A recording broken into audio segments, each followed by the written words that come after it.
Hello, everyone, and welcome to another interview for the Rivalry CS YouTube channel. As always, I'm Richard Lewis, and I'm bringing you a guest now that actually we've been flirting with the idea of doing an interview together for like, what, 2 fucking years or something, I think it's been. When we just Richard, I'm going to give it 2 years, a little bit around 2 years, like give or take a few months. But yeah, I'd say that's about par for the course. Yeah, that's how it's been. So it is, of course, Stunna. You can see this is a chap that's done a little bit of everything in Counter-Strike and is now plying his trade as a host on broadcast and occasional commentator as well, it's got to be said. But obviously a lot more in his history than just that. We'll probably talk about a lot of it on the show. But first of all, just thank you for joining me. You said you were going to be drinking on this interview. I usually don't do this, but I'm going to crack a beer with you. Let's do it. I'm drinking a little bit of red wine here, Richard. I hope that's completely okay. I'm trying very to be classy and elegant. Yeah, I got to drink it like this or something. Oh, you've actually got a glass? Oh, okay, good. Hey, man, I don't know. It straight out the bottle. It's not quite that hard at times, you know. We actually have a pretty sweet setup here. ESL really have put us up in some, pretty sick villa. We have PCs, they keep the fridge stocked. They're taking pretty damn good care of us, which I appreciate. But yeah, to the drinking, I'm going to say that this is after hours. So let's get weird, Richard. Cheers. Well, let's actually start with that. It wasn't where I was going to start, but I like to kind of follow conversations as they go on. Obviously, we're all on fucking lockdown still, and you're in the middle of a gig. I mean, you're doing like one of the longest gigs on the circuit. You're doing ESL Pro League, you're doing the Road to Rio. Basically, I mean, you've been. I don't want to say stuck because it makes it sound like a bad thing, but you've kind of been there now for what feels like forever. I've been watching all your broadcasts, and obviously that's going to continue, and you're all in lockdown between the shows. So how are you guys coping with that? To be quite honest, I just want to put this out there first and foremost. Like the idea of being stuck, which I know that's not what you're saying. I'm not saying it either because by choice, I'm choosing to be here. I'm choosing to participate in this, regardless of flight situations and whatnot. I mean, this is a very important time, I think, for esports, a very, very important time for Counter-Strike, and I think this is a time to shine. So as far as people's morale and like how things are going around the house, I think everybody seems to be happy. You got Chad waking up every day. He's making breakfast for his crew. He even leaves me some Easter eggs inside the oven, which is, a nice little croissant that's toasted already. It's a beautiful thing. It's a really beautiful thing. But we work on shifts. Not literal Easter eggs, obviously. You don't want to eat breakfast. No. Not even in quarantine is that acceptable. Not even a chance in Hades. But I'd say that the vibe here is pretty good. And this is the long haul, like you're saying. Yeah. So a lot of broadcast days, a lot of makeup being worn, and moreover, a lot of Counter-Strike being played, which is, like I said, I think we're in a really important time. So for me, why is that? Well, for me to be here doing this, I think it's important because, the eyes of the world are upon esports, CSGO. Because traditional sports, well, they have to take a hiatus, right? And there's only so many reruns that can be replayed. Hell, I know that they had that new Michael Jordan documentary come out, which looks pretty cool. I haven't got the chance to watch it yet. Yeah, I know a lot of people are talking about it. But I think it's important that we're able to continue to create content and create matches and continuously push that out there to the fans and the people watching around the world who obviously find themselves stuck inside as well. So hope everybody's enjoying the show. We're giving it hell with the cards we've been dealt. Yeah, and look, I know we didn't want to do any controversy or whatever, but I like conversations to go where I think they need to go. Obviously, there's been some people out there, and we don't need to name names or get into it, but I mean, there's been some. We could. If you want to. No, not necessarily. That have criticized that these esports studios, yourselves, Flashpoint, kind of stayed open during the pandemic when there was a prevalent thought that you guys should maybe be doing bedroom broadcasting, like you should go home, be in isolation, not mixing with anybody. I don't know what to make of it. I mean, I guess in an ideal world it'd be true, but also as well, externally people don't know what measures you guys are taking. Yeah. And I imagine it's quite rigorous, right? Yeah, I don't think that I've talked or come in contact with a stranger in a really long time, actually. It's one of those situations where we go from the studio to the villa, back to the studio, back to the villa. And, all the things that have to be taken care of, all the necessities of life, if you want to call them that, are, pretty much furnished and brought about by ESL, which is cool. Now, in terms of, hey, we shouldn't be doing a studio show. Listen, I know that that it is an interesting situation that we find ourselves in, right? And I am absolutely not going to trash anybody for that. I'm not even going to trash, if you want to come out and say that, hey, you shouldn't be doing studio shows because it puts everybody at risk. And I'm pretty sure everybody at the studio is on the same wavelength that we are, we're in a very pivotal position that we don't want to do that to anybody else. Well, all it takes is one person to get corona, right? And that's going to be bad for business. Moreover, it's going to be bad for health. And it just, the precautions are being taken, right? The necessary steps are being taken. We're respecting that. And honestly, all the guys in the house are kind of on the same wavelength. We know that we are set in for the long haul here. I don't have a return flight home. I'm just going to say that straight up. So it is what it is. Yeah, I mean, shit, man. I mean, who would there even be a point in booking one? We don't know. I mean, the situation keeps developing, right? Like we just, from a British perspective, obviously I live in America, but there was, an announcement the other day that now if you fly into the UK, you're gonna have to do a 2-week quarantine. Now, is that state mandated, or you do it on your own regard? Like as in they're going to take an address when you check in. And if for any reason you leave that address within the 2-week period, you can be prosecuted. So it's pretty stringent, and it's unprecedented. I don't know if that's officially been rolled out, but it was in the papers yesterday. So yeah, I mean, I'm like in this position now where I might be moving back to the UK, and I'm like, do I want to do it now, or do I want to delay? I mean, I don't know what's best. Like, do I want to get out before shit gets crazy? Do I want to get, it's such a strange time. It really is. And that's the most interesting part to me, right? Is like everybody thinks, or at least I would like to think that my parents and their parents and everybody thought that like these are the strangest times. We're talking about going through world wars and, conflicts, as America would call them. That is, this is just a continuation, but in a much more drastic fashion. It's always something that'll make people think that this is the end of times or something like that. But, I have faith that this all works out and things can go back to normal, but I don't think that everything is going to go just right back to where it left off, right? I mean, you got to think about the service industry. You got to think about like the bars and things like this where people congregate. That is not as easy said as done, I think, if you think about, just how, of a contagion this really is. Yeah, like I say, it's just awful, and hopefully I keep my fingers crossed that we're going to get back to normality, because as you said, on the one hand, the silver lining is, at least with what we do for a living, we can do it in and in studios or even from home if it came to that. We can exist in a digital space. There are a lot of people who aren't as lucky, and yeah, absolutely. To be completely honest with you, Richard, I was talking to my parents the other day, and I'm an Alabama native, and my parents are still in Alabama. Just talking to them or some aunts and uncles, and it's a very weird scene for them. Some of them who have lived through much harder times in terms of financial woes, or just really anything that could come across as an epidemic in any sort of way, whether it's brought about by some viral disease. They look at this and it is a bit, kind of troubling for them. And I understand that. But I think, the younger people such as you and I know you're a young guy. What are you, like 21 now? I'm about 21 fucking pounds overweight. That's being generous, dude. Probably. Me too. Takes one to know one. Cheers, Richard. No, and in all reality, I think that, these are interesting times, and they're interesting for a lot of different ways. It's not just this pandemic. It's just some extra, salt on the top, if you will.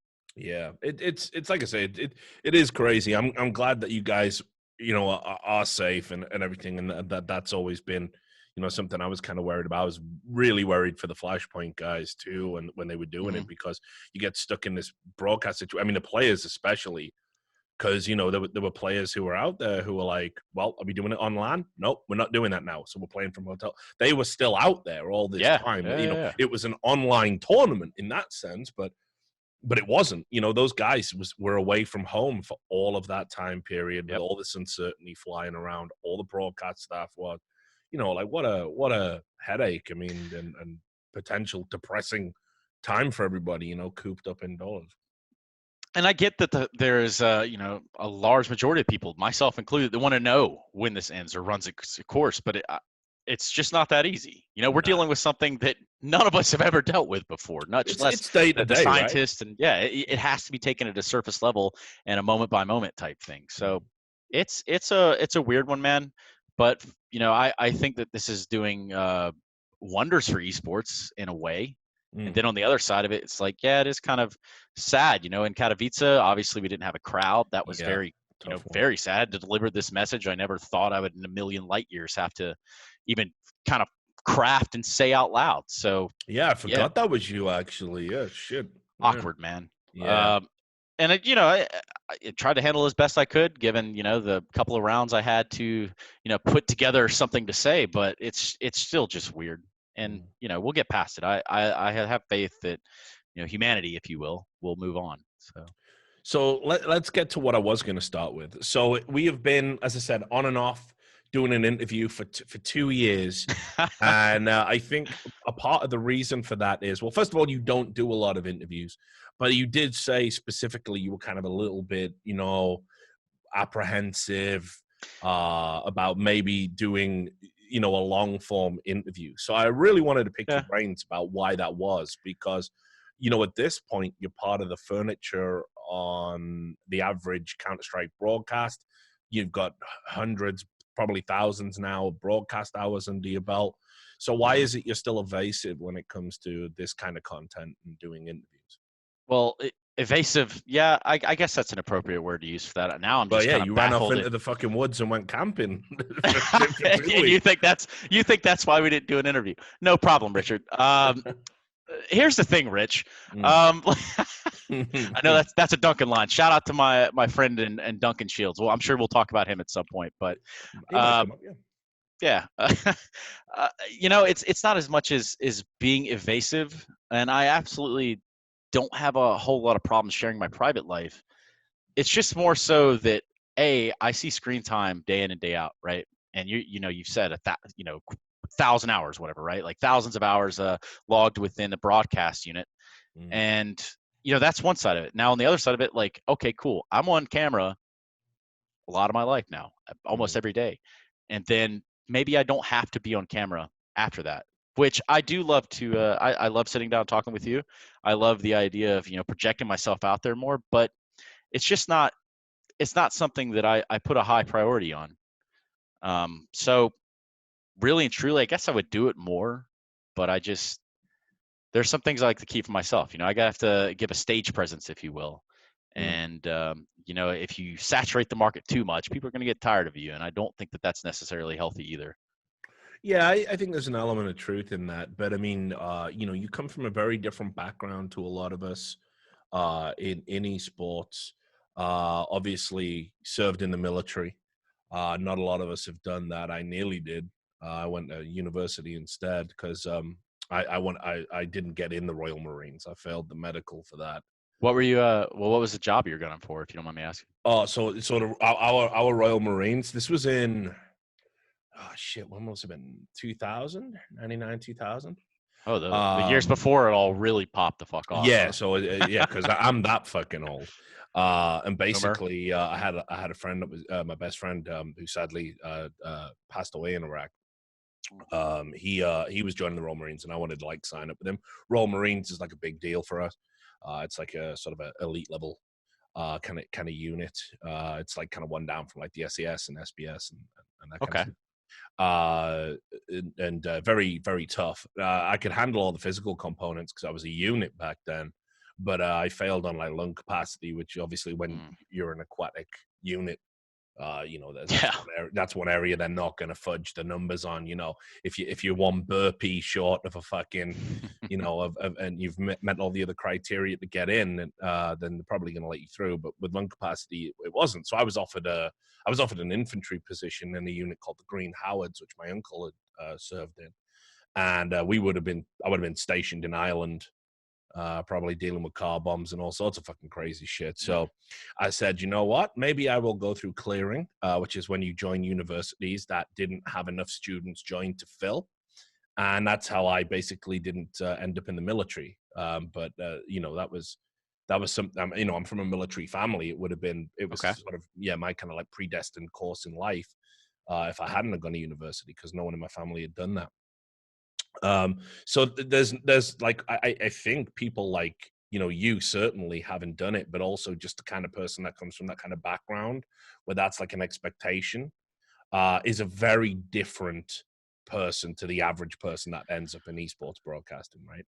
Well, okay, and so yeah, let me just piggyback off that for a minute, because if I think about this, I remember like right when I got into esports, I was pretty fresh out of the army, right? Yeah. I'd started working alongside the complexities, and then eventually went to Cloud9. But one thing that really irked me was the difference between the lifestyle a gamer lives and an infantryman lives, right? They're like night and day opposites in terms of everything, from discipline all the way through to appearance, all the way through to punctuality, all the things that you would expect from professionals, right? So in the beginning, I was not happy about that. That really did kind of get at me. I actually had a player one time tell me, without naming names, not even necessary, they'll know who it is. He says to me, "You're too military, man." And really, all I did was ask this player to be at the tournament on time, like literally just show up at the venue. Get out of bed, yeah. You're too military, man. Well, you were like half hour late. So what do you expect? Anyway, yeah, the military, that was obviously something I did through 2010, 2013. I was in the infantry, stationed with the 10th Mountain Division out of Fort Drum. I did a combat tour in Afghanistan, in the Kandahar province in 2011 through 2012. And we saw a lot of ground combat. We saw, a lot of small arms, even some RPGs. There used to be even recoilless rifles floating around in the AO, which was, fucking bizarre. But what really kicked our ass was the IEDs, right? The roadside bombs, as the media wants to call them. That's a whole thing. And so on the outset of that, when I get out of the system, as I'll call it, when I get out of the army and I see esports, and this is before Twitch is bought by Amazon, before any of that stuff, I see an opportunity personally for me to get back into something that I enjoyed. As a kid, because I was kind of involved in a lot of different things as a kid too. As I say kid, I mean 15, 16, 17 years old, just old enough to go to like my first CPL winter in 2005 and do online radio broadcasts via, the Shoutcast DSP plugin, which is archaic technology. Now no one knows what the hell that's all about, but Winamp was a real thing back in the day. Yeah. So yeah, I mean, I got out of the army. I finished my contractual obligation for my service time. Got out honorably. Was there never any thought about staying on? Yeah, there was, and actually, it came more towards like the end of my enlistment. But then I started. Then it really hit me. I was like, I don't know that I 100% trust the people that have been entrusted to make sure that I get home. Yeah. And there were several instances of that happening in the combat zone where I'm like, what the fuck is going on here? Not why are we here? Because that's a totally different dilemma to have in your head. But it's just like, can I trust the people in the hierarchy of leadership to make sure that they A, care about my life, and B, are really in tune to get me home alive? So I just had a dilemma with that, and I had enough. We saw a lot of firefights. We saw a lot of action over there. And then, a lot of people got hurt. And I started thinking, well, what the hell's the point in that? I had a squad leader that was in the army for 20 years, actually. He was set to retire when we came home. 20-year guy, right? Because, like the idea, you join, you retire, you're set for life with the military. Military pension, yeah. Yeah, like 20 years in, he was retiring. He catches a round, and it goes through, not through his ballistics, but it went through like his ribs here. And what actually happened is it severed his spine, and, he's paralyzed and nips down. 20 years in service. And the reason all that happens is, well, guess what? He was doing something utterly fucking stupid, for lack of, appropriate wording, that he should have never have been asked to do in the first place. So yeah, that was about the dilemma that I came to. I was like, you know what? I'm out. Peace. Yeah, I think that's one of the terrifying things, again, talking to all my boys who are still in the military and came out not that long ago, especially being of that generation that kind of caught the second Iraq war, the corner cutting, the lack of regard for safety, the lack of equipment. Well, that's one thing that I would say that America, in terms of a fighting force on the ground, I think is somewhat too advanced, if that makes sense. Like, we're trying to put emphasis on using technology and fighting in a war zone where, guess what? the enemy, so to say, or the Taliban, if you will, Yeah. at the time, these are guys that they have nothing. There is nothing over there. We're talking living in mud, living in dirt, and they're making these roadside bombs, for example, out of fucking nothing. And they take, or we take one step forward, they take two steps backwards, and they beat us.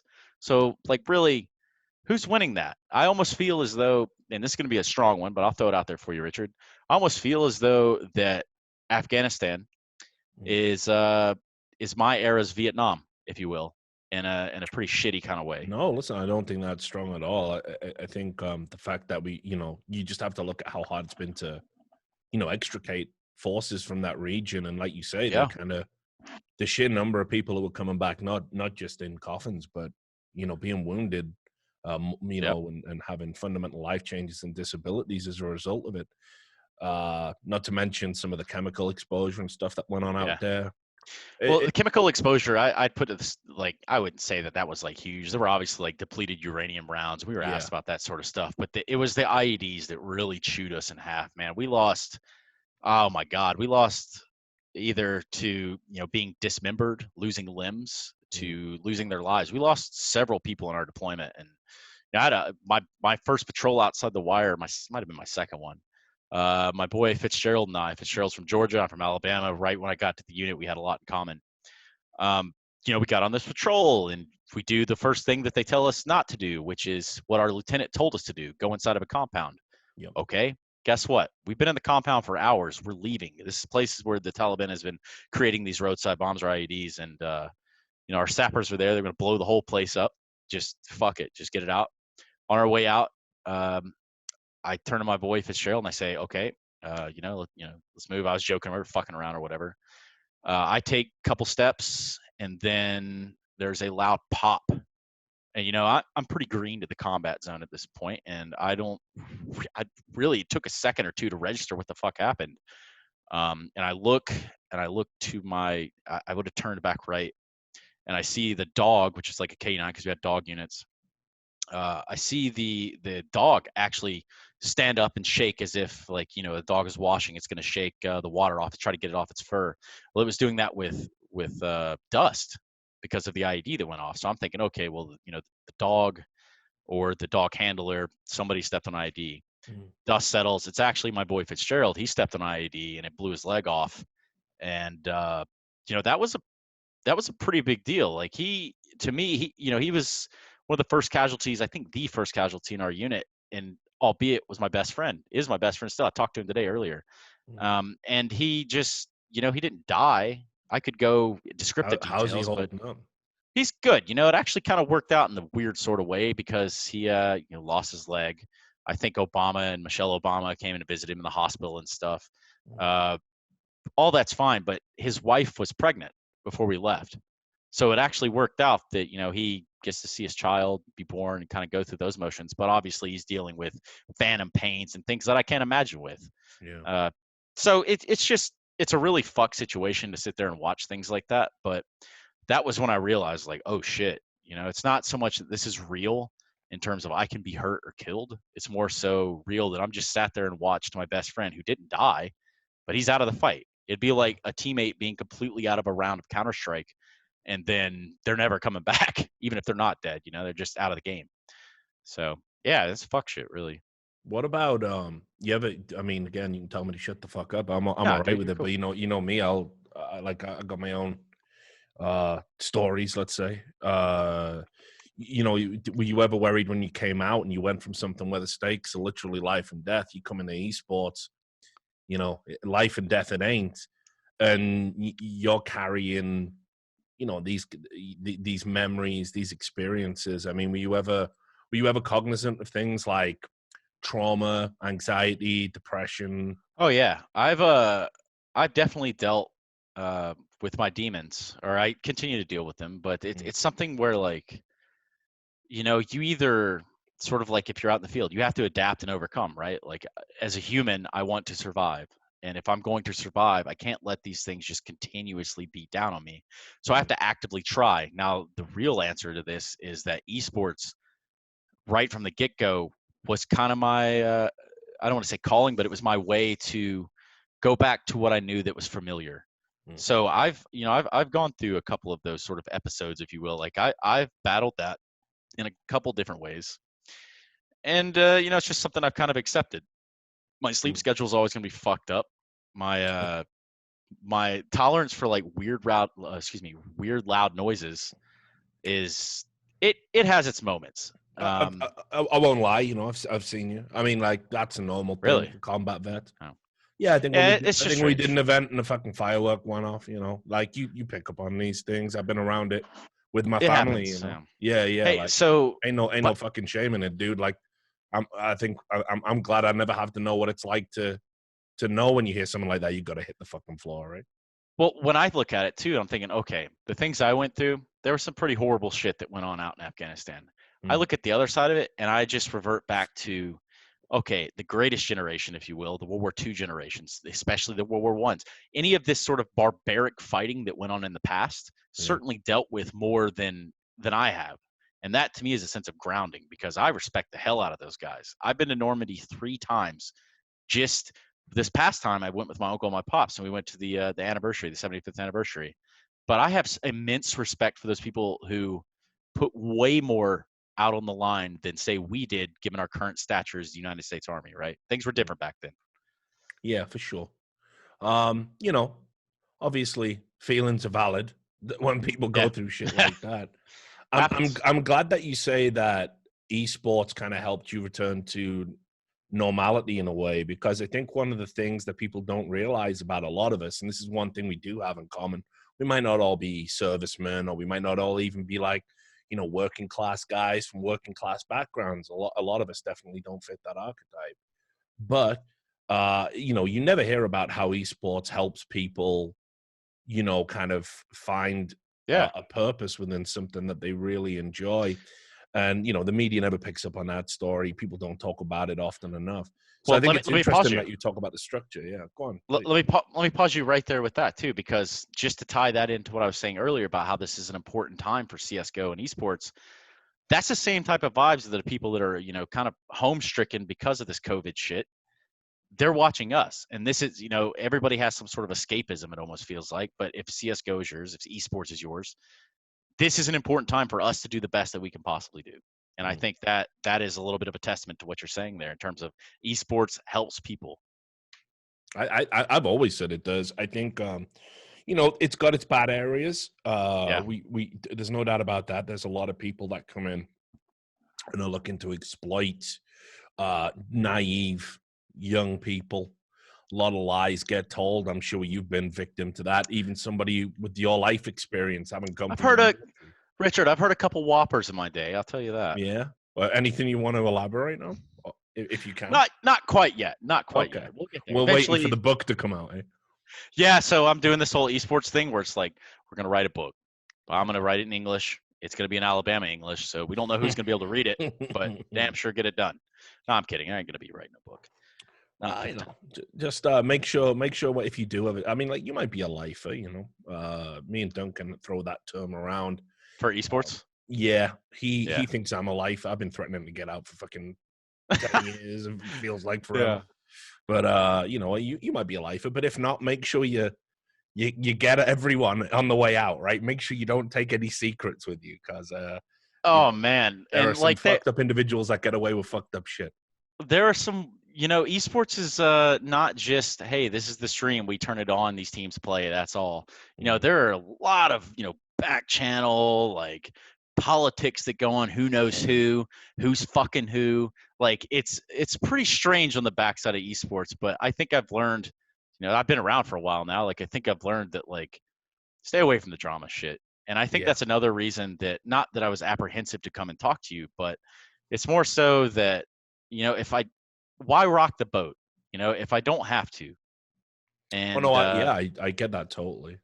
Like, that's just been my approach, and that's basically the answer you're looking for to begin with. But yeah. Well, let's talk about the early days where you were a manager, right? I mean, that was kind of the first official, I would say, the most important role that defined you in esports. Is that I mean, fair? Like I said, there's that whole shoutcast thing, but I was a kid, and things were much different than they were now. So, you actually were involved with some big teams. I mean, no doubt about it. Most notably Cloud9. That was when we met, when you were the coach / manager at Cloud9. Let's tell a story, Richard. I'm ready to tell the world, and I just want to see how the stories match up. You know how there's like two sides to every story? Oh shit! You want to talk about how we met? Well, I just, it's not that like I did anything wrong, you did anything wrong. It's more like, how do we explain that story that was us in a warehouse in the middle of fuck all nowhere Sweden? Yeah. So this is my perception. Yeah, go ahead. Tell me if that, because I've actually alluded to this.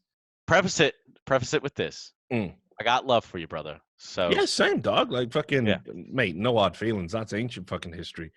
Ancient, So for those who don't know, but I've alluded to this a few times. The way I met fucking Stunna was when he was the manager of Cloud9, and we were at some after party. I want to say it was a DreamHack. I think it was Olaf Pass boost. Right. Yeah. The famous Olaf Pass boost bullshit. So we were at a DreamHack, and anybody that knows anything about esports after parties is they are fucking trash. They are fucking trash.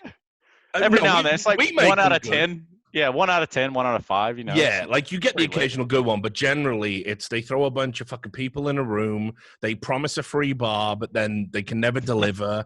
Then here's these drink tickets, and then and then you get drink tokens. But then what you realize is that actually all the big influencers and streamers are just getting it for free anyway, and then everything gets got, and then your drink token don't even mean shit. It's always a clusterfuck, and we were in one of those clusterfucks. And if I remember rightly, I think Cloud9 hadn't had a great time. No, we got fucking shit on that stage by Fnatic and I think Hellraiser. Mm-hmm. I could be wrong. Damn, it's been a few years. But anyway, carry on. And you were basically the manager there, and like the guys were having a bad time and wanted to wet their whistle and wanted to fucking unwind, and we couldn't get drinks at the bar. Nobody could get drinks at the bar, so. I was there, and I'd been working for Twitch at that event. I've been doing some interviews, and I knew all the Twitch staff and all the people back then. And then I see there's a little flustered barman who's trying to stop you taking a bunch of beers over to your boys, and you're just saying, listen, it's fine. We all got tokens or whatever. My team want to fucking drink. I'm the manager. I'm getting my boys a drink, right? So I'm like, this guy's a big fucking dude, and clearly the barman was scared. Well, right? I guess. Now, I'm nothing, but you know me, I'm stupid. I'll stick my head where it don't really always belong, and just see if it gets me too. Done up, right? So I like don't know you from a hole in the ground at this point. So I just go over and I'm like telling you all to fucking, just wait your turn, relax, and then you're going, who the fuck are you? You don't work here, so why the fuck are you getting involved? And I'm going, well, I'm friends. Guy, and then there's a standoff, and then I think the Cloud9 players came over and kind of vouched and said, "Oh, it's Richard Lewis, he's okay. It's all don't worry." So that was how I remember it. Okay, there was a bit of a stare. I remember that. It was kind of strange. That part was like kind of strange, but vaguely.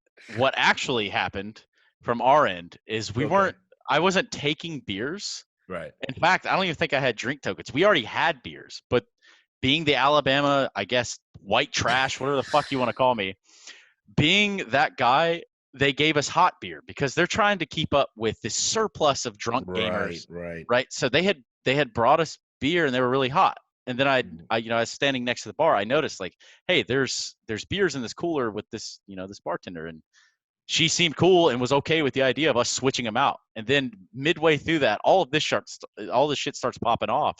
I'm like, does anybody really know that all I was doing here was trading the beers we already had?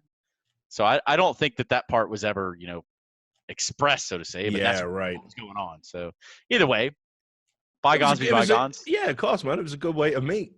Again, listen, I say it all the time. It ain't often you meet people that got a set of nuts in esports. So okay. I don't mind. I don't mind at all. In fact, I think everyone I'm actually good pals with in esports. We always had some sort of insane confrontation. Me and Scoot used to go at it like cats and dogs. Me and Duncan used to go at it like cats and dogs. It's like, you want to meet somebody that's got a bit of backbone, right? Like, I like that.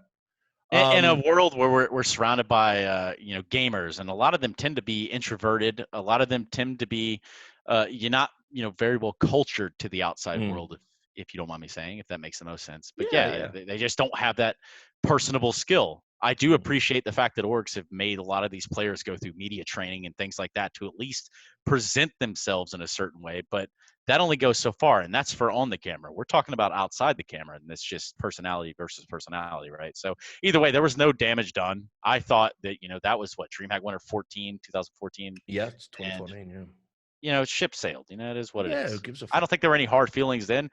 Aren't any hard feelings now. So I was just a going to say, like, I don't misunderstanding. even think there was any hard feelings about the next No, event. I don't think You even anybody gave came a up and shit. said, like, good to see. If you're still juiced in with Twitch, make sure they serve cold beer next time. Well, to be good. fair, that after party was in it was like a warehouse. I just remember they played that might have been the one in the woods, the cabin in the woods, like a horror movie. That might have been. We were out there, dude. Yeah, I just remember that "We Can Be Heroes" by Tove Lo came on, and all I know is like Simphis is in the dance floor, right, and he's feeling himself, like he's having a good time.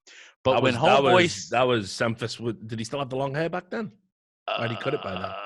I'm I thinking of complexity. think Semphis. No, I think he cut it by no, then. I think he's a little past the haircut, skinny. Yeah. Still not as skinny as he was, but imagine this like 15-foot dude, basically. Simpson's a tall ass motherfucker, jumping up and down. We can be here. So I'm like, dude, you're too big to be moving like that, man. Would you just calm down? Anyway, Well, that was my next question. That's where I was going with it, because that Cloud9 team. So let me just remember the roster here. That's Semphis, Sean Gares. Was that the one with Hiko on it? Yeah, if it was that DreamHack Winter, it was the one with Hiko. And Shazam. Oh, no, not Shazam. So it would have been Hiko, Sean Gares, Nothing. Yeah, of course. Shroud. Yeah, right. So that was a fucking team of like big personalities. Mm-hmm. Every player you've just listed there has a big personality and a different kind of personality, but all of them big in their own way. Obviously, very forthright. So you had to manage those guys when you were going to events and still relatively new to that kind of role. So what the fuck was that like? That must have been a hell. Yeah, WTF, mate. There was a lot of learning curves for me there personally. I had to learn a lot of patience because obviously a little bit fresher out of the Army. And in the Army, when, as a sergeant, like when a soldier fucks up, you just scuff them up. You smoke them right then and there. Hey, do push-ups, this, that. There's corrective training, as they want to call it, some nonsense. Feels more like hazing. But anyway, I had a little bit of a problem back then in how players would have some sort of like disciplinary system, right? Like that didn't exist back then. I don't even know if it really exists now. There's always talks of like fining players and players doing this, and it's okay what they do because this is who they are. No, back then there was a lot of learning stuff on the fly. It was a lot of booking flights. It was a lot of like herding cats. It was a lot of talking about inter-team turmoil between player A and player C, or player B and player X and Y over here, or whatever. Like I kind of found myself as like the glue of that in a lot of different ways, to the point where I realized like this is kind of crazy. I shouldn't necessarily be that deep with it, and we shouldn't have those fundamental flaws as a team anyway. So obviously that roster changes. A lot of things happened around there. There's that whole like EG potentially signing ibuypower thing, and then when we moved away from that, we started doing significantly better. Post Shazam, after we signed Skadoodle, we get Freakazoid. We even signed Brax on kind of like, I don't even know if the proper term would be retainer, but we signed him with the idea that, hey, maybe get unbanned. And yeah, I think that the good vibes really, really were around that summer 2015 team. We kind of like in this COVID situation, we kind of realized like, hey, we're a part of something right now. We're not going home. So let's do it. Let's just get to it. Everybody knew that we had something to get to, and we were trying to get there as best as we could. And a lot of brotherly moments through and throughout there. But brothers fight, of course, right? Yeah, of course. And that's part of being a team manager, right? You got to babysit kind of adult children to an extent, and also herd cats, which is two things I don't even know if they go together. So. Is there any stories you can tell, maybe without names, like the toughest challenges you faced when it came to conflict resolution as a manager? between players or just any? Specifically in that Cloud9 team, I would say. But I mean, if you've got a wicked anecdote from another team, by all means, share it. In terms of like crazy stories, I mean, obviously when you travel the road for an extended amount of time like that, I'll tell a wholesome one. How about that? Is that better? Let's Yeah, just you give can. it that Whatever you think best because exemplifies hurting I'll be those honest, cats. like I think about the stories from that roster in that time period. Uh, pretty good amount. That was a very important part of their lives as well as mine. You look at the people who were on that team. Now I'm talking about the Summer 15 run. Skadoodles. You got your Shrouds. You've got your Nothings. You've got your Sean Gares. You've got your Freakazoid. Now you talk about personality. Holy shit! I've got a deckhand. I got a full house right here of personality. So I remember one time sharing a room with Shroud, and we started to watch Saving Private Ryan, and you know how rooms are in Europe. It's 2 different beds, right? So I put it on the TV, and Mikey had forgotten his glasses, or he didn't have his glasses or something. So we're trying to watch this movie, and the whole time the dude's watching it like this, and I'm like, you know what? All right, let's see how long this lasts. It was little things like that, the working out together as a team. We took a train ride one time that wasn't like ideal, but those are the bonds of brotherhood, and I think that tied a little bit back to like my army stuff, right? Where I felt that sort of vibe. I felt that sort of cohesion as a brotherly unit towards a common goal. And well, that was the team that did work out and stuff together, right? I mean, they literally trained. We were doing okay, Yeah. Like we had those couple like 3 second place finishing, something like that. I think it ended towards a SIVO LAN. Hell, you might have been there too, Richard. Now that I think about it, probably back then I was always doing something. I think we took an L to Mouse Sports during the playoffs, like 3rd, 4th, and that was like the end of the run. But by that time, things started to change, and in certain ways, the lineup had started to run its course. And those things happen. I think CS lineups, CS rosters, they have a lifespan. They have a shelf life. And the good teams, like your Astraluses, for example, are really leading the way in terms of longevity. Now, I know they just signed a 6th player, but if you think about longevity, not many teams can say they've stuck together for X amount of years and have provided X amount of results and not just stole paychecks. So, do you ever keep in touch with Shroud now that he's like mega famous?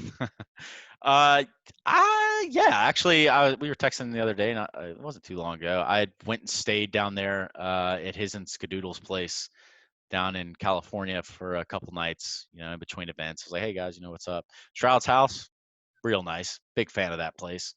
Could probably hang out. I'd probably get lost in there. But I'm really happy for Mikey. He really wanted to do the streaming thing. And it just became to that point where like this is what he's gonna do. Now I see him like riding hang gliders and all kind of weird shit and green screens, like killing it. Mikey absolutely killing it. Skadoodle not far from him. Nothing streaming. Freakazoid's playing with his brother, which I think is cool as shit too on the other side of things.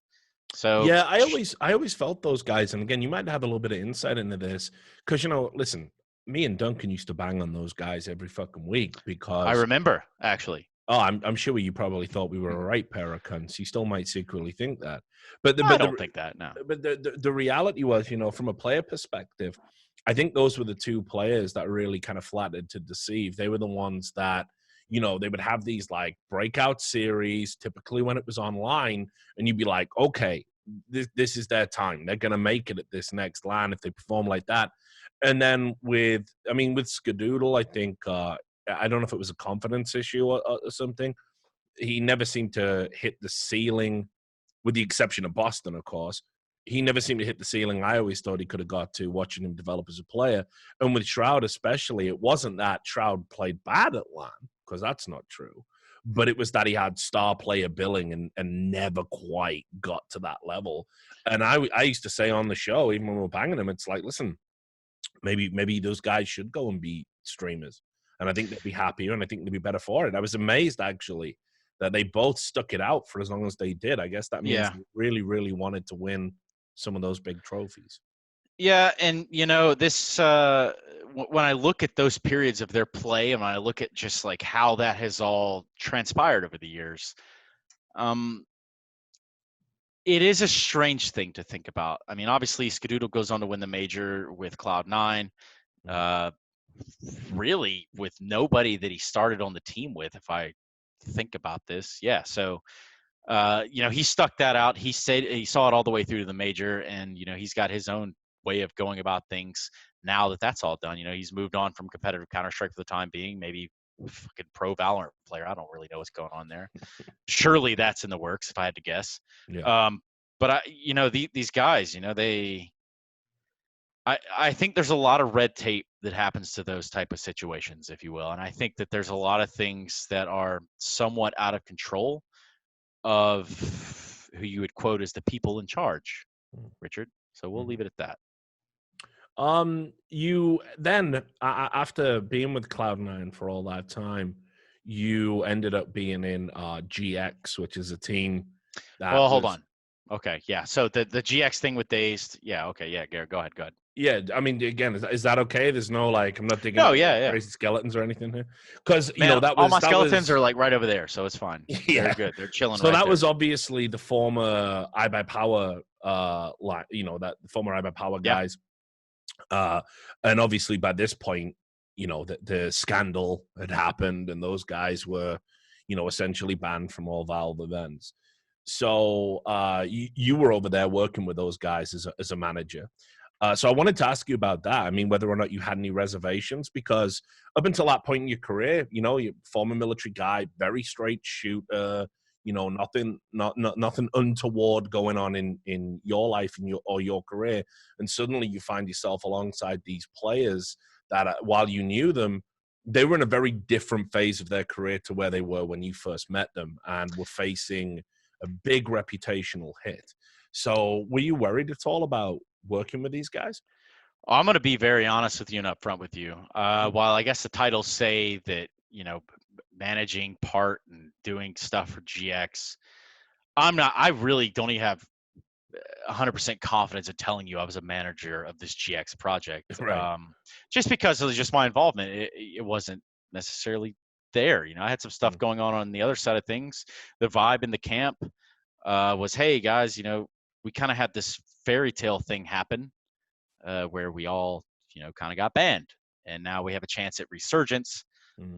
And then I think some people were kind of lost in their own sauce as to how they wanted to move forward, or if they wanted it to be strictly about them, or if they wanted to change what they were doing. Like there would be a player that come back and just not be good, and then you think about a storyline, right? I mean, esports is all about these storylines and buying into a project or who is somebody and what they're all about. I think also that's part of some storyline there, right? If you think about, okay, this guy's banned forever. Oh my God, he's suddenly unbanned. That's the next chapter in the book here almost. And it's, honest to God, that GX project, it, sounded good, sounded cool. I don't think that I could rightfully call myself a manager of that. So I don't have any ill will towards those guys. I just know that all went its separate ways for, the appropriate reasons. And that would be player X, player Y, whatever problems they have between each other. So that's about the GX thing. And I think truthfully, there's a lot you could have done with that. But ultimately, I think it weighs a lot on the idea that you're never going to play in a major, right? Like that's never. Yeah, I mean, I think we're still seeing those players kind of, wrestle with that problem even to this day. And you broke that story, Richard. How do you feel? Yeah. I'm kidding. No, I get asked that a lot, brother. It's really, yeah. Oh, fuck yeah! That still gets brought up to this day. I think a lot of people, for me, I wouldn't even consider it the biggest story I've ever broken, but I think for a lot of people, they see it as like a career-defining moment for me, which kind of makes it worse. Because, like I say, I consider Steele a friend, and I knew Dazed. And while I wouldn't say we were friends, I mean, shit, we knew each other. We used to have each other on Steam, talk. Well, let me just go. I had a lot of respect for. It was of course. It was a real. It was a real kick in the nuts that it all went as far as it did. Let's look at the other side of it here, Rich. And for me, when I look at this, right, Valve has banned these guys indefinitely, and I'm thinking, okay, you know what? They're Pete Rosing them. They're proving a point here. They're trying to set a precedent, and I can understand that. But on the other side, I don't think what Valve has done, and perhaps maybe they should have done, was consider kind of like the mental scape that would leave in somebody, right? Like, of Yeah. course, these aren't a whole lot of individuals, and some of them, your Cuds, your Deborns, they're fucking out of the picture, right? But for these guys that are they were only gaming, in the picture at that point, essentially for that, right? Yeah. Like all the people, I'm saying of all the people that are banned because of it. Now, what it's done to say the mindset of some of these guys who have been kind of living on edge to the point where until Valve come out and make a post saying like, hey, we have no plans of unbanning these guys, indefinite. Like they're kind of living on the edge right there the whole time. Yeah, it took I want to say 2.5 years. Yeah, it was years. It was absolutely just to get Valve to say that, which is insanity to me because I appreciate Valve and I respect Valve. Now, in terms of business practices, I'm not entirely sure that the way that they cater to not only the community, but the professional circuit and how all of that goes down, I'm not entirely sure I'm on board with that, man. I don't think that that's necessarily an awesome way that they go about it. And I look, and I'm kind of limited to it, but I look and I see things, given an example is like Ice Frog with Dota, and how that there's, kind of an ambassador within this entire sphere of things. But we don't have that. In fact, we have CSGO Twitter and updates. Yeah. And that's it. Yeah. So I've said it before. I think, they really needed like an esports czar, for one of a better word, just somebody that you could sort of have an intelligent discussion with, because not long after the ban happened and I realized its severity and the extent of it, I went and had a meeting with Valve at one of the majors to basically advocate for unbanning the guys. And they basically told me like flat out that because I was saying like Steele's very depressed. He's showing he's showing erratic behavior on his stream, like shaving his head and not doing it all the way and getting in trouble. He's clearly in emotional distress. And I thought that was a good look. I'm sorry. Yeah, for sure. Yeah, it suits him. Dazed First of all, I love Josh Nissan. I love that guy. He's a good ass dude. I don't care what anybody says about him. Good dude. 100% a good dude. And, Dazed was in a similar spot as well. I think mentally the shock of, because he was like the Don of the NA scene. And then he went to just being like a fucking pariah. And then obviously Swag, who was under unbelievable economic pressure as a kid to justify to his family, why he's putting all these hours into a video game because his family didn't quite get it. And I was watching all of these guys like struggle with depression. They weren't allowed to move on to other games. Like AZK and Steel got told you're not welcome in Overwatch essentially either because of your history. You'll never go pro over. Was that the World Cup thing, right? Or am I thinking about something different? Yeah. Well, I mean, not just that though. I mean, like it was intimated behind the scenes that when the Overwatch League came, they would never be allowed in it. So these guys were having like a terrible time. So I wanted to sit down with Valve, and like be like, listen, life way too much. Like let's give them another year, give them this, give them that. And I explained all these situations to them, and they told me flat out that they didn't appreciate me trying to emotionally manipulate them into considering an unban. They said what I was doing was shitty to them. Okay, so let's look at it two ways here, right? Yes, there is a lifetime ban, and obviously all this is kind of settled now. And actually, I think a lot of this stuff has gotten to the point where these guys are probably happier now where they find themselves or where they've situated themselves in life rather than being worried about the constant unban thing potentially happening. But for Valve to have said, hey, we're going to give a lifetime ban to these guys.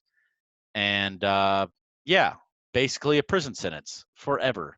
If you can find yourself to just Counter-Strike, of course.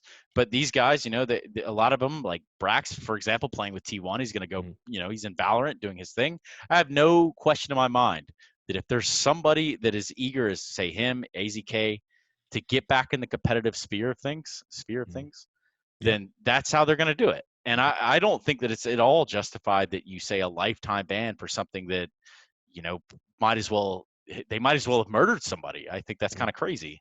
But again, if the dust is settled, there's no need to kick it all up, Yeah. So you did work with Talked after that, which was the Steel team.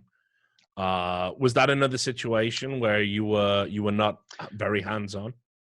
Yeah, I mean, both of those I'm going to just be flat out honest. I was pretty hands-off. I even to this day, I like the idea of working with a group of gamers that have a common goal, that want to sit down and get the fucking job done. And that means pulling trophies, not stealing paychecks, getting in there day in and day out, sweating it out, and doing it to the point where you're getting the results that you need. Now, with Torqued, that's literally, when I look back at it, I would classify that the same as GX. I mean, these are guys that are trying to get off the ground. But in the other sense, like, I'm used to not managing a group of players underneath no org or no umbrella. I'm talking about, I'm working with players to help build their personalities, build their brand up a little bit within the confines of an umbrella of an organization. And that's kind of what I, grew to learn to do with Cloud9. So no organization, that does present a bit of a problem. And honestly, for those guys, they might as well have been lepers when it came to getting organizations to sign them, because, well, they're banned from majors, and that's the end all be all. So it's unfortunate, but yeah. So when you decided to kind of move away and you were in these like hands-off roles, I mean, you were sort of doubling up. You were listed as a manager, but you were obviously doing broadcast work as well. Let's talk a little bit about that. Let's talk about deciding, taking the plunge, wanting to transition into being on-air talent, because actually, you did start out as you did some hosting, you did some interviewing, you were like a sideline reporter at some events throughout 2017. So you kind of were suddenly this like jack of all trades, if you like, and broadcasts were picking you up and putting you in these slots and roles to fill. And you were still relatively new to all of that. So, oh, dude, super green. Yeah. So what even made you want to do it in the first place? All right. Okay, a little backstory on that. Honest to God, how this all went down for the first ever time. I had left C9, and it had been some time. I had taken a position at a startup out of California, and it was cool, and I was trying to do things within the startup. And then one day, out of nowhere, Vance Illy, he messages me. He says, "Hey, man, we're trying to do this event in Canada, and well, it's called Northern Arena, and I think you would be a really good desk host. What do you think? You're gonna be a desk host?" It's like, I don't even know what the fuck a desk host is. But anyway, all right, let's give it a go, right? So here I am, fly up to Canada, and I do this event where I have Dust Moret, I have like Garrett, old GRT. Remember? I think Ryu was there too. Kind of older names now, but yeah, man, I had no idea what I was doing. I didn't know what a run a show was. I didn't know shit. We didn't have, and to plus on top of that, like this event, it was not designed with like the proper infrastructure for broadcast talent, right? Like I remember one time I asked somebody like, "Hey, something's not working with our mics." "Oh, okay." And then he walks over to the AC unit and says, "Oh, I'll fix it." I'm like, I couldn't fathom it. Even as like, I don't know shit about broadcast, but how in the what is this guy doing? Anyway, this would be the same event with that Yoles Noobs and all that bullshit with Smiths. That was my first ever desk hosting thing. Holy shit, that was your first? Yeah, first ever desk hosting event. How does it feel to kill Dust's career? You're asking me about ibuypower, dude. Dust fucking suffered for fucking months after that, man. And the funniest shit is too, he never said Yoles Noobs. Yeah, I know. And it's just like silly the whole fucking time. Let me put it to you this way. I think there's a couple things here. For Dust Moret, obviously, if we're just going to talk about individuals, fuck it. Here we go. Dust Moret.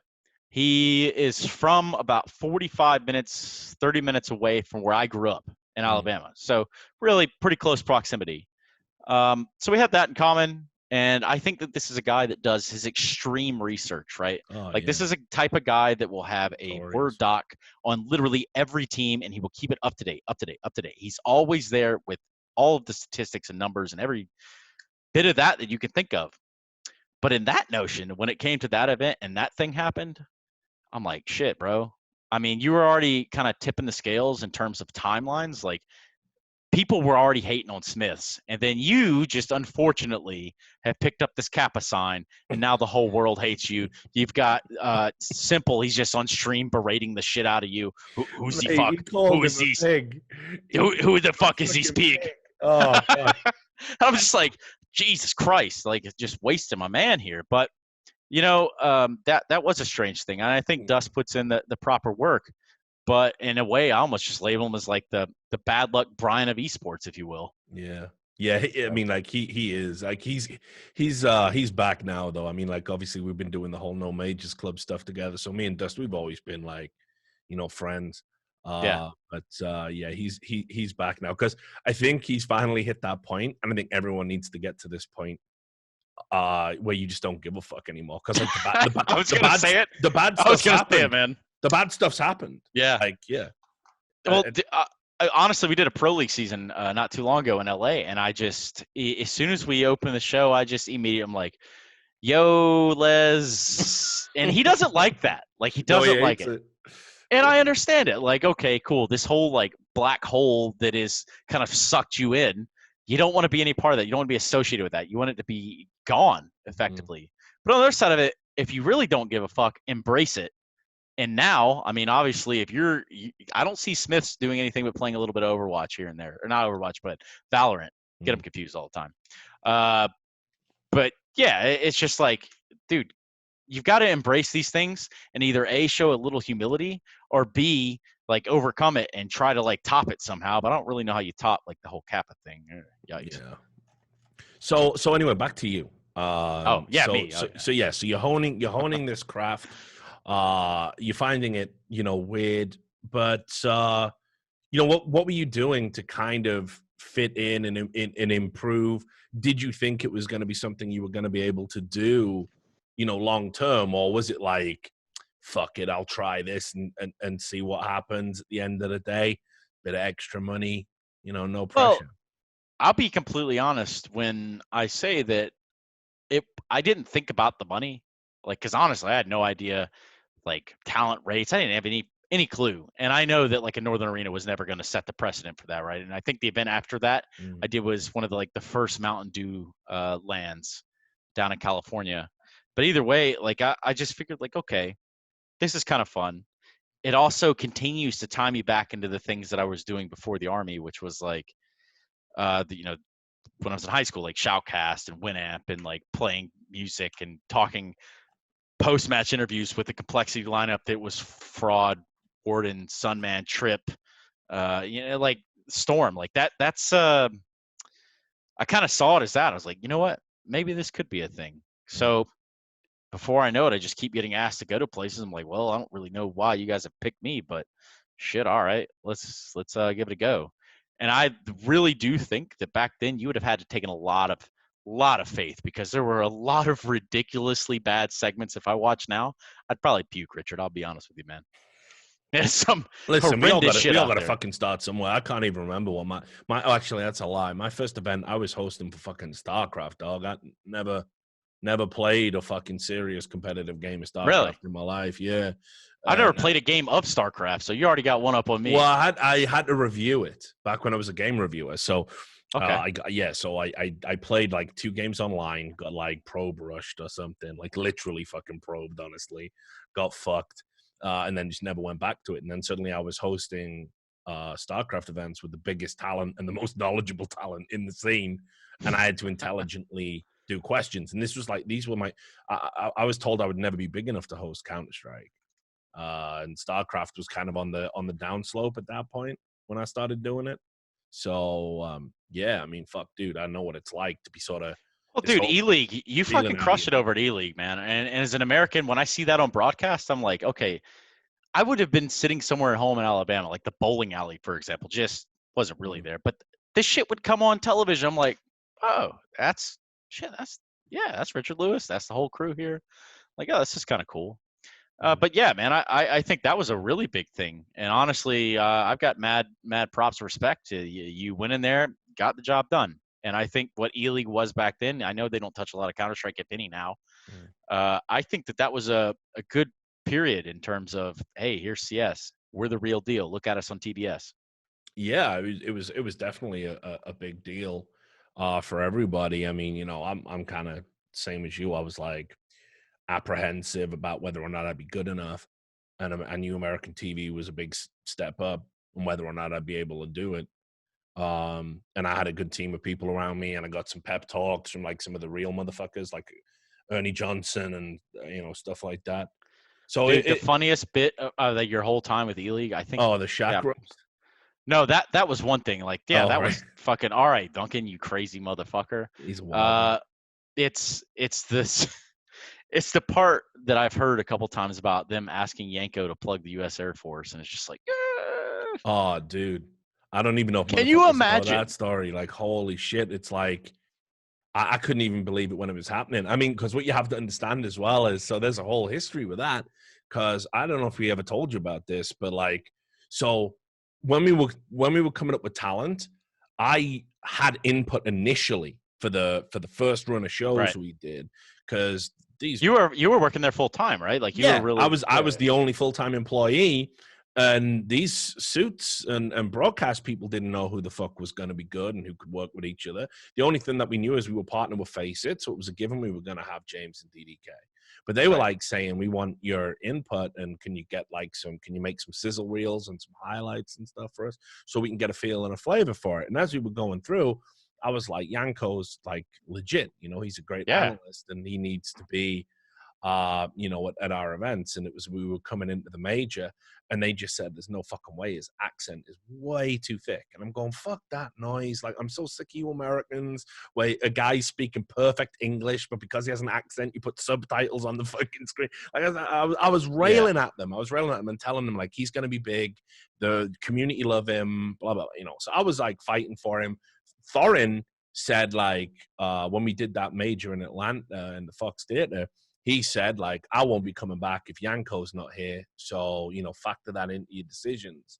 So then when we finally got fucking Yanko, when that came up, and I was like, you can't be fucking serious. Like, of all the sponsors, and obviously, with the geopolitical history there that I won't get into. Yanko doesn't. Yanko and specifically the fucking Air Force. Of all of them, man. Like, I couldn't believe it. And he was a pro about it, honestly, but I was like, for fuck's sake, you didn't want to say anything, because the reality was we fought so hard to get him into the fold. Right. If we then made him look like he was difficult or precious, how would they have taken it? And like, I don't think that was anything like malicious on Eleague's part. I mean, I mean, you can't. They can't. You can't. No, of course not. They you don't think about that when you're getting sponsors for a broadcast, right?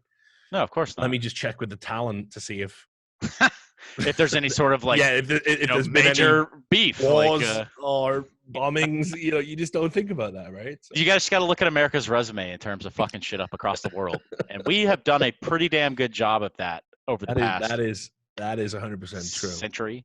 But yeah, so I remember, because I remember at this time as well, like in 2017, I want to say, I remember you reaching out and saying like, hey, I want to do this hosting thing a bit more, and maybe make that my number, the kind of spot that I occupy. Yeah, like, hey, what the fuck am I doing here, Richard? You've done this before.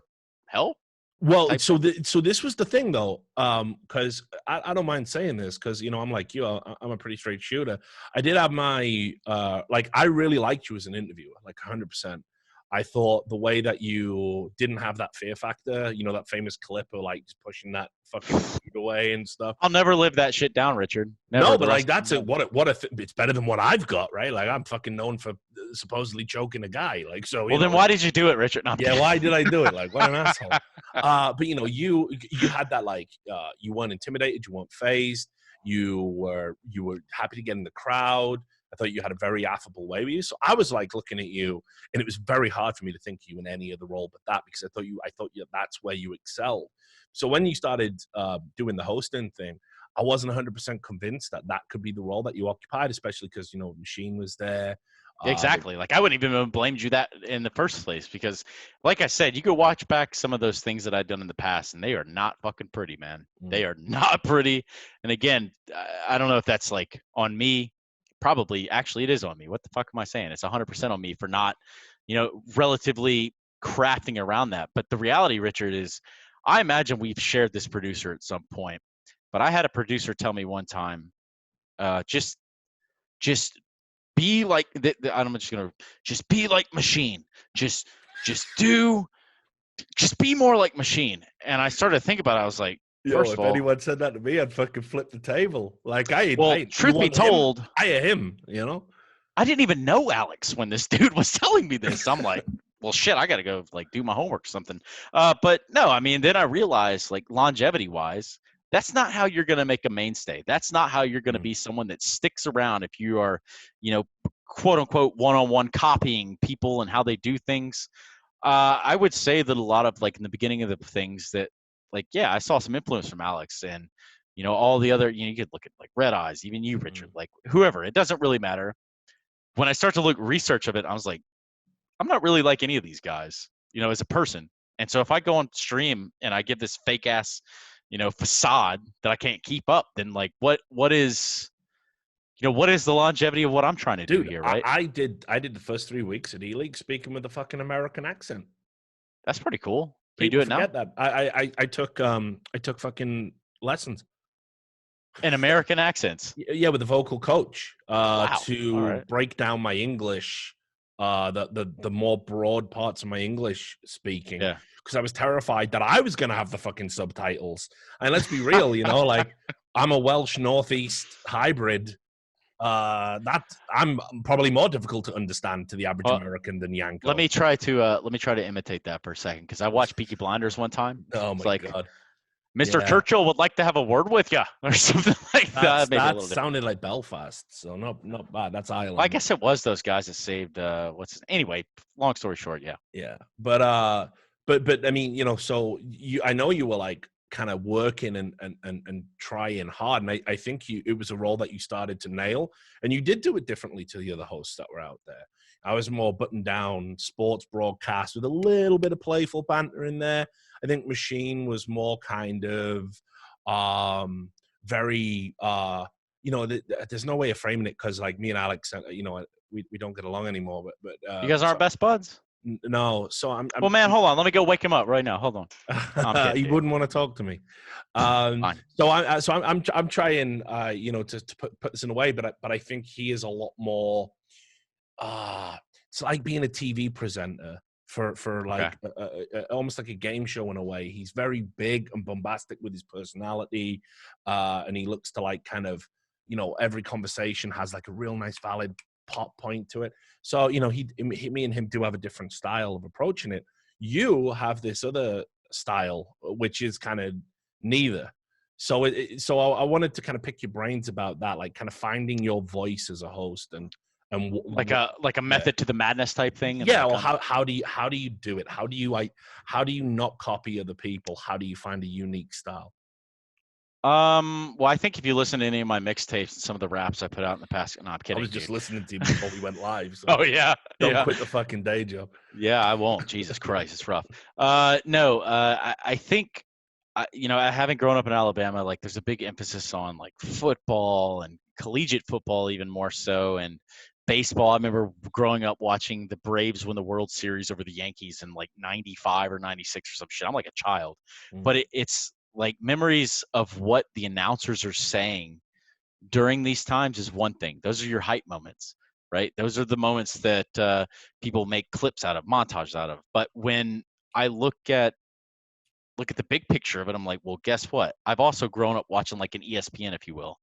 I've also grown up listening to a lot of American hip hop on top of a lot of other music. So, I mean, I don't know. I think in terms of influences, it's kind of hard to like nail it down to one thing, but I for sure grew up watching a lot of like ESPN and a lot of these desk segments where it's like, hey, we want buzzy, we want pop, we want those words. We don't want to like sugarcoat this shit. Let's get it all out in the open and let's settle it now. And to be completely honest, I applied some of that to the interviewing thing, right from the top. Didn't know I was being groomed to be a desk host, but I guess it all kind of works out, doesn't it? And then obviously in 2019, I think the Katowice was your first major, right? Is that correct? Yes. Yeah, so that was at the start of 2019. Were you ever expecting to kind of, work your way up into these like upper echelons? Because, it's one thing to do an event, and this is no disrespect to like say a DreamHack or whatever. Traditionally, those smaller events, they always played a little bit fast and loose with broadcast talent. And they try things and experiment things because you know what, it's not that big a deal if something doesn't work out. You can try something else. Let's just go with that right there, Richard. I mean, we're talking about, let's just say it. A DreamHack Open, for example. I've done a lot of DreamHack Opens, right? Yep. And there's a reason that I wanted to do DreamHack Open, and there's a reason you should do DreamHack Opens or something along of that tier of play. Now, obviously, besides all the Corona bullshit, like the importance of a DreamHack Open within the circuit has been exponentially raised due to the Pro Tour. But in terms of a DreamHack Open, like, yes, this is where your kind of budding stars used to go through. Even the teams, like the CSGO teams themselves, would likely be tier 2, tier 3, trying to work towards that next echelon, right? So I grinded on some DreamHack Open desk. I really went in there for those 4 BO3 type long-ass second day of the event stuff. And I think that's like a stepping stone. That's how you really kind of work out all your kinks and flaws or whatever's going on there. I think that's the perfect ground for it. And obviously you're trying your best because it's also kind of like a scouting ground, right? For even the teams and the players. Orgs are looking at these events, they're like, oh, that guy's sick. My team wants to pick him up. Well, he just did this. All right, I'll justify it. They'll go spend an absurd amount of money on some player with a buyout that should never exist in the first place. But for the talent side of things, like it's a bit of learning every little bit of the way. And there are curveballs all through the way of talent, right? Like, so when you were, doing all of that and you were, you kind of get the call up for Katowice, were you expecting it at all? Because there is some sense of entitlement with some talent, right? Some people think I should be at a major. You see this a lot in the Dota community. If they get passed over for a TI, there's immediately like a twit longer why I should have been at TI, but I'm not salty, honest. And it's like I think not salty, but I wrote a twit longer. So. Yeah, exactly. The ultimate fucking oxymoron. But I think when it comes to there's 2 types of talent. There's the unassuming talent who, if I get hired, brilliant. I always kind of felt that was me. That was always my approach. I know what you mean. Yeah. Yeah. And then you've got other people who are like, I'm fucking good. I should be at every event. If you're not calling me, your event sucks ass. So how big does the head have to be for that to be a reality, though, is my question. Like, come on now. I mean, you'd be amazed. I mean, probably some of the people we associate with have that mindset. I don't think it's necessarily a bad thing. But I do think that runs to the point where it's like there are people in esports, and I've been guilty of it in the past, where like esports will change your demeanor. It'll change how you perceive yourself, almost to the point where like you have given yourself such a platform here, but guess what? There ain't that many motherfuckers watching. And so you holding yourself in the soapbox that's way above everybody else, that's kind of, I don't want to say pathetic, but it's kind of unjustified. So in terms of the major, man, like I remember after doing several events and like really after the interviewing part and then back into the hosting part, I was like, man, I need a goal. And I'm pretty sure it's going to be working a major. And lo and behold, it's Katowice, right? So this is my first major I'm working at. I get to close the show with Astralis after they win on the sofas, which by that time, after they win, people don't really watch the death segments as much as I would like to believe they do. But by the time that happens, I'm like, oh, shit, I get to sit here with these 2 major winners, and I get to go over this clip and of what just happened. And this is something they haven't even seen, right? So we're like breaking down clutches, and like they're seeing it for the first time, like true, raw reactions. And I just thought like, okay, this is what it's all about. This is the biggest of big leagues. This is the major leagues. It'd be like going from playing t-ball straight into the MLB, if you will. So that was my goal. I had a goal of like, I want to work a major. At the very minimum, if it's just one, if I bomb it, I bomb it. Yeah, it's embarrassing. But again, in life, you overcome and adapt and you try to move forward. So I think that it went okay. I've worked 2 majors now. Yeah, you did Berlin. Yeah, Berlin. I think that's in my notes. Sorry, man. The whole like wine thing's starting to catch up. Oh, no, don't worry. I'm nearly going to get you out of here as well because you only make these an hour. I'd just sit here and crack another beer and talk for you for another hour. But... No, Richard, we can sit here and talk forever, and I get that, but I understand. Like YouTube, they have those like marks where like people don't really watch past this. So. Yeah, you know what it's like. I mean, one thing, God bless our audience, but attention span isn't one thing that they're known for. So we'll probably, Dude. You're a fascinating dude. But we are probably getting to that point where I'm going to hit you with some quick fire questions. Let's do it. Let's do that. And then I will go do the things that I normally do on an off day. All right. So look, the member of broadcast talent who inspires you the most? Oof. Current broadcasters or like overall? Overall. I would say when I was a younger guy, there was a guy named Jeff Smeagol Dickinson. When I was a real young dude, when I was just trying to grind through doing Winamp stuff, Smeagol, he was the shit. He was like the best of the best back then in terms of play-by-play. And I always wanted to follow in the footsteps of play-by-play. But believe it or not, being from Alabama, math, words, they don't go hand in hand. So I think now I'm inspired a lot by like definitely by Chad. I think that, the just absolute passion that he puts into explaining the game into a detail that is just, almost light years beyond anyone in what they're watching and the audience that's watching. I think he does a fantastic job at that. So I'm inspired a lot by him. And really, the longer that this COVID shit goes on, I think there's a lot of inspirational shit happening within the moment that I'm in and the house and the guys that I'm around and just how, we have to do this, but we want to do this at the same time. And everybody is trying to step up and show their absolute best. If you couldn't be a host anymore for any reason whatsoever, what job would you want to do next in esports? In esports? Mm-hmm. It can be out of it if you've got a real, out of esports dream that you'd like to achieve. When I left C9, I kind of considered going private sector with the military, right? But just because like they're getting overpaid, of course. I was gonna say there's money in that. Dude, the amount that they got paid versus like what me and my guys were getting paid is, it's insane. It's digits different, commas different almost. So yeah, I mean that's like one side. I would really, really be in tune with working with a team again, and on that note, it would have to be like a group of guys that I know and I believe in, and I have the faith that these guys, we're all on the same page. We're going to be a cohesive unit. We're going to fuck shit up. Now, whether that's in CSGO, whether that's in Valorant, or any of these other games, like I think that those two would be the one that I'd have my eyes on. Well, you predicted the final question. Obviously, Counter-Strike is the one true love and the one true faith. There is none holier. But there are a lot of new games coming out. There's going to be, obviously, Valorant around the corner.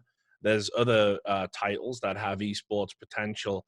Now that you've cut your teeth as broadcast talent in Counter-Strike to such a high standard, is there any chance you would be working other games, kind of to the same degree? I've been asked about doing other games. I know my heart's in Counter-Strike. And it has been since I was like a child, since I met some of my best friends to this day decades ago on a server where they're homeschooled and I'm public school. We would have never met each other. Counter-Strike is my passion. If I were to work on games in the future, I would probably look at a Valorant in terms of there's going to be a crossover there, right? There's going to be Counter-Strike players who just completely go to Valorant. And then there's going to be, Counter-Strike forever. You can never deny that either. So I am excited, and I know that you had put out a podcast the other, maybe a snippet.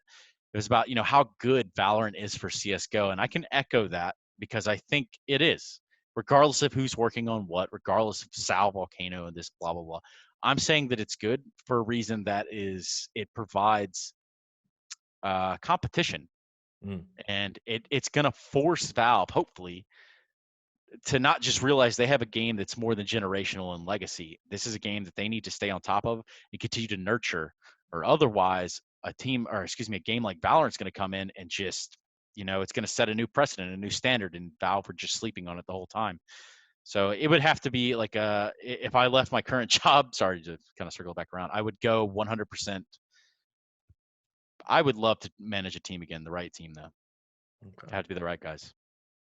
Well, there we are. I've taken up enough of your valuable time just to say a few things. Obviously, thanks a lot for doing it, especially on your day off. I know time's at a premium right now. I love it. And the other thing, dude, like, I appreciate you opening up about that stuff. It's tough to talk about. You know, things that we've seen that maybe have left lasting impressions. And I think it's good that you feel comfortable opening up about that, because not many people do. And I'm glad that you're back in one piece. And I'm glad that you found something that not only you enjoy doing, but that you excel at, and that you've had deserved success at. I hope Hey, it continues Richard, for a long, long time. if you don't mind, let me just say this, and let me just kind of put this out there as kind of like my sign off, if you will. Fuck it. It hasn't always been like a glamorous road. You know, it's not all rainbows and butterflies or, you know, whatever. For me personally, you know, I've endured some hardships. We all endure hardships. I'm not saying that mine are any more important, any more prevalent, any more special than yours out there or yours, Richard. It's just kind of, I think that in esports, we're all one team, one fight. And I think everybody has kind of caught wind of that. And I hope that that can be a trend that takes off. And I know, like, at the best of my ability, I have tried to do right as a man in society, as a man, as a human. But, you know, we try our best, and that's all that we can do. So thanks for having me, Richard. I really appreciate it. I'd say follow me and all that shit, but I don't really care. Whatever. Well, I'm sure people will. All of his stuff's on the screen, so make sure you get it. Oh, And just to sign off from me, obviously, thanks a lot to everyone for dropping by the Rivalry CS YouTube channel. Make sure you follow it so you get more notifications about content such as this. Be sure to support Stunna. Be sure to support Rivalry, and I hope you enjoyed it. Anyway, I will see you next interview. Until then, make sure you all take care of yourselves.